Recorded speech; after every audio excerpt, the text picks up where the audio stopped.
Hello, I'm Camelia and this is KiniNews. The government has announced that Solicitor-General Ahmad Terrirudin has been appointed to be Malaysia's next Attorney General. He will be replacing Idrus Harun, whose contract expires on September 5th. Solicitor-General Ahmad Terrirudin Mohd Salleh has been appointed as the new Attorney General with effect from September 6. In a brief statement today, Chief Secretary to the government Muhammad Zuki Ali said the Yang di-Pertuan Agong has consented to the appointment of Ahmad Terrirudin as AG in accordance with Clause Bracket 1, Article 145 of the Federal Constitution. He added that Ahmad Terrirudin will be replacing Idrus Harun, whose contract expires on September 5th. He also expressed the government's appreciation to Idrus for his service to the country as Attorney General. Ahmad Terrirudin is reportedly the first candidate to come directly from the Judicial and Legal Service since former Attorney General Abdul Ghani Patel, who was appointed to the office in 2002. He served as the Federal Court's Chief Registrar prior to his appointment as Solicitor General in March 2022. PAS has expressed concern over the government's move to restrict access to certain media. Tuan Ibrahim believes the move was done because the Pakatan Harapan-BN government is worried about the people's acceptance of PN. PAS Deputy President Tuan Ibrahim Tuan Man has expressed concern over the government's move to block certain media recently. In a statement today, Tuan Ibrahim highlighted the previous restrictions on the Malaysia Now and TV per TV websites and said that the Pakatan Harapan-BN government is getting more desperate and worried about the wave of acceptance from the people towards Perikatan Nasional. He said they saw the restrictions on media access as a desperate act that contradicts the fight of Prime Minister Anwar Ibrahim, who before this always used to protest the actions of the former administration. He added that Anwar should fulfill his pledge to defend freedom of speech and press, as promised in the Harapan manifesto. Tuan Ibrahim also supported the calls of senior journalists for the Malaysian Communications and Multimedia Commission not to become a big brother that blocks online content. He said the government should give the Rakyat the opportunity to consider their options as a result of freedom of information.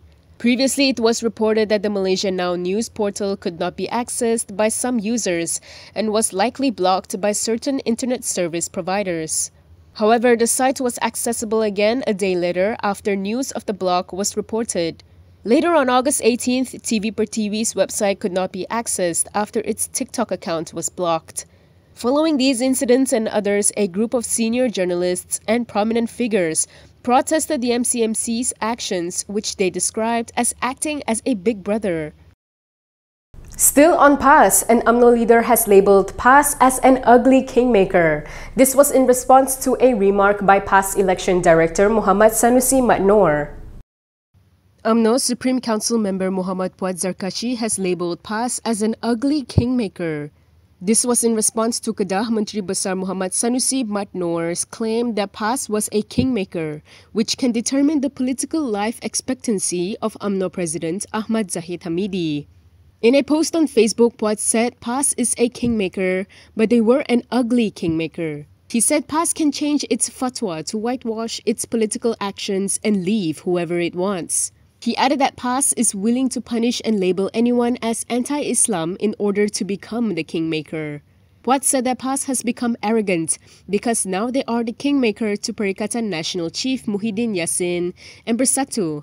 Previously, Sanusi had reportedly said that only PAS can save Zahid's political career if the UMNO president works with the party. He also said that any political movement will not be successful if PAS is not involved. According to Sanusi, every political movement in the country today must involve PAS as the kingmaker. We are often faced with nutrient deficiency needed for our body. This is why I choose GSure. GSure is the first plant-based and complete nutrition drink that helps to improve the immune system and strengthen our bodies. It has to be Good Morning GSure. Meanwhile, a PAS leader is confident that the three biggest Malay parties in the country will unite. According to Mahfuz Mohamad, this could happen if Zahid is no longer the president of UMNO. PAS is confident that UMNO will join forces with it and Bersatu when Ahmad Zahid Hamidi is no longer president of the major Malay party. PAS Shura Council member Mahfud Muhammad said the union of the three major Malay parties will realise their aim to helm the country. Kerana saya yakin dan percaya apabila Wak Jahid tak jadi Presiden UMNO lagi nanti, saya yakin dan percaya tiga-tiga parti besar Melayu iaitulah UMNO bersatu dan PAS bersatu, maka insya-Allah kita akan lebih kuat dan kukuh untuk terus dapat memimpin menguasai negara Malaysia yang jarang tercinta ini, tuan-tuan. Mahfud was speaking at a Perikatan Nasional Merdeka Eve ceramah in Kampung Jeram, Muar. He explained that it is mandatory for PAS, Bersatu and UMNO to unite to secure a significant political victory. According to Mahfud, in order for PN candidates to get a more secure victory at the central or state level, the three mentioned parties must unite, especially in the realm of politics. He said if the three major Malay Muslims parties, namely UMNO, Bersatu and PAS, united, they would reap major victories. He pointed out that even with just PAS and Bersatu united, they were able to secure 74 parliamentary seats and make a clean sweep in Terengganu, Kelantan and Kedah. He added that they were also able to secure 22 seats in Selangor to deny the government a 2/3 majority and also made inroads in Negeri Sembilan. Khalid Nordin has urged BN supporters not to waste their votes on those seeking to replace UMNO and BN. He told them to vote for the unity government's candidates in the upcoming Simpang Jeram and Pulai polls. UMNO Vice President Muhammad Khalid Nordin has urged BN supporters in Johor to vote for candidates within the governing coalition during the by-elections in Pulai and Simpang Jeram. Khalid said that voters should vote for a representative aligned with the unity government so that the winner would have no excuses for not serving their constituencies. He said this while expressing concerns that voters may waste their ballots by voting for those who seek to replace UMNO-BN. Khalid also conceded that there are concerns that BN supporters would be confused and look for BN's logo on the ballot paper on polling day. He added that the BN machinery is actively engaging with their supporters and members to explain the current political realities and their cooperation with Pakatan Harapan parties in order to get supporters to vote for their allies during the polls. Meanwhile, Khalid also criticized Perikatan Nasional's rhetoric, urging voters to support candidates from Islamic parties because they are more clean and fair. He questioned who they were to deem one person to be more Islamic than the other and questioned PN's narrative that Harapan's Simpang Jeram candidate Nazri Abdul Rahman won't be fair and cannot perform his duties. He said that they are all Muslims and the only difference between them was that they were not willing to exploit religion for political gain, unlike PAS. Harapan's candidate for Simpang Jeram, Nazri, is from Amanah, which is an Islamic party that splintered from PAS. He is facing PAS Central Committee member Muhammad Mazri Yahya from PN and independent candidate S. Jagannathan for the Simpang Jeram state seat. Khalid, who is also the Higher Education Minister, has clarified that the proposed new guidelines on concerts at university campuses has not been submitted to him for approval. Higher Education Minister Muhammad Khalid Nordin has clarified that the new guidelines regarding concerts on university campuses have not been approved yet. Khalid told Malaysia Kini that the proposed guidelines had not been submitted to him for approval. This came after the new guidelines, which were reported by China Press last night, drew criticisms for both impinging on university students' rights and restricting their autonomy to organize entertainment activities. Among others, it was reported that concert attendees are required to follow a modest dress code, which prohibits the wearing of clothing featuring Illuminati, pro-LGBT or pornographic symbols, as well as punk hairstyles. It was also reported that organizers are required to do background checks on artists to ensure they are not controversial locally or abroad, and ensure that songs performed do not contain lyrics or genres that touch on sensitive issues in Malaysia. According to China Press, local higher education institutions reportedly received the guidelines on August 30th. However, Malaysia Kini was unable to verify this with Khalid. Amira Aisha has hauled the Registrar of Societies to court. This is over the regulator's alleged blacklist against her.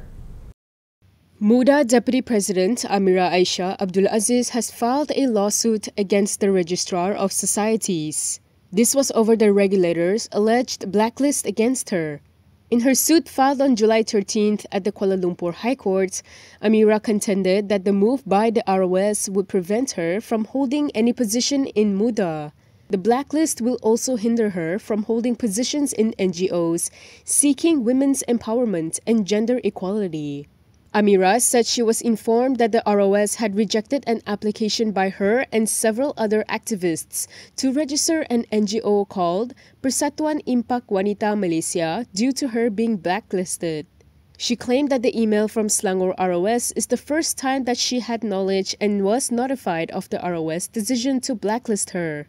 She added that further checks using her MyCut number on the regulator's official web portal revealed the blacklist against her from holding any posts in any association. According to Amira, the website stated the blacklist took effect on October 28th last year under Section 13th of the Societies Act 1966. She argued that the Societies Act does not contain any provisions that empower ROS to indefinitely blacklist any individual from holding posts in any association. Amira added that the blacklist decision was unreasonable as she had been denied the right to be heard before the decision was made.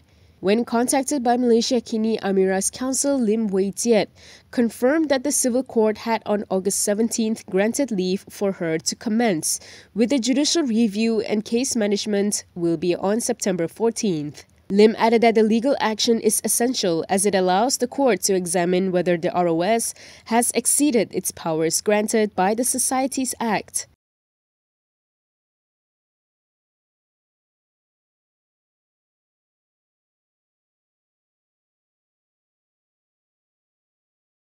And that is all from me today. For more stories, you can go to Kinitv.com. You can also follow us on Instagram, Twitter, YouTube, and Facebook for the latest news updates. If you'd like to support independent media, do consider subscribing to MalaysiaKini.com. I'm Kimilia. Thanks for watching.